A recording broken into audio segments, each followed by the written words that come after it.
नमस्कार बंधुगण स्वागत करुच्चे आपण यूट्यूब चैनल आज आम देखा आपणकर मकर राशि लोक मानकर एप्रिल मास 2026 टी किपर जाऊँचे ता विषय जे आपण संपूर्ण विश्लेषण करके आपणकर कैरियर अर्थ परिवार और स्वास्थ्य पर कौन कौन प्रभाव रहा कौन कौन घटे को जाऊँचे ता विषय जे आपको कहूँ जाऊँचे।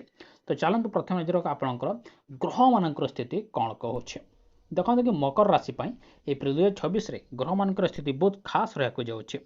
आपणकर राशि अधिपति शनिदेव आपणकर तृतीय भाव में अर्थात पराक्रम स्थान रे देवगुरु बृहस्पति आपणकर सप्तम भाव में विराजमान करेंगे। राहु आपणकर द्वितीय भाव में धन स्थान एवं केतु अष्टम भाव में रे मासर मध्य भाग में सूर्यदेव आपणकर चतुर्थ भाव को प्रवेश करेंगे। एबे आसंतु जानिबा एई सब ग्रह आपणकर जीवन में आपणकर विभिन्न दिगरे कौन कौन प्रभाव पकाउछन्ते। प्रथमे देखा आपणकर कैरियर और व्यवसाय दृष्टि देखते कि कैरियर दृष्टिकोण जो आम देखा तो आपणकर तृतीय भाव में राशिपति शनि उपस्थिति आपको अत्यंत परिश्रमी और साहसी कर कर्म क्षेत्र में आप निजर दक्षता प्रमाण करेंगे और आपंकर जोगाजोग कौशल बहुत भल रहाद्वारा आप ऑफिस रे एवं सहकर्मी मैंने आपको समर्थन करेंगे।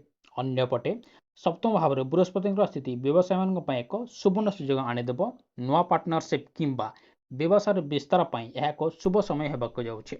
जो मैंने चाकरी बदलू चाहूँगी से नुआ और भल सुजोग मिलवार से तैयारी होचे।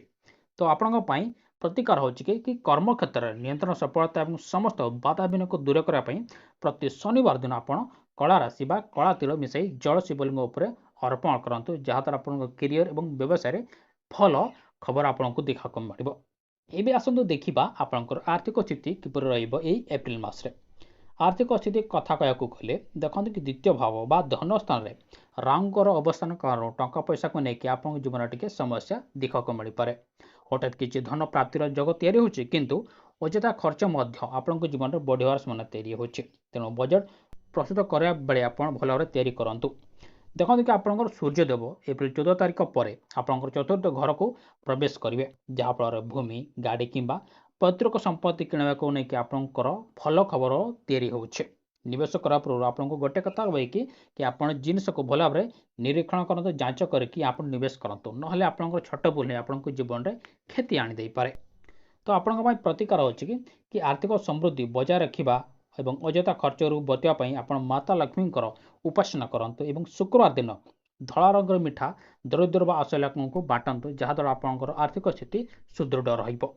एबे नजर पकाए आपंकर प्रेम पारिवारिक और शिक्षा क्षेत्र केमिति रहिबो एप्रिल मासरे देखते कि परिवार और संपर्क क्षेत्र में समस्त भाव में देवगुरु बृहस्पति अवस्थान आपंकर दाम्पत्य जीवन को सुखमय करने जाऊँचे। स्वामी और स्त्री मध्य उत्तम बुझाणा अव्याहत मान विवाह सुंदर प्रस्ताव आसवर संभावना तैयारी होची। तेज द्वितीय भाव में राहु थी निज बाणी बा कथबार्ता आप निजर भाषा को नियंत्रण रखते जिते कथा होती आप भल भाव कथा हूँ नचेत परिवार क्या सहित भूल बुझामणा हो पाए जहाद्वारा आपंकर जीवन में कहल सृष्टि हो पाए।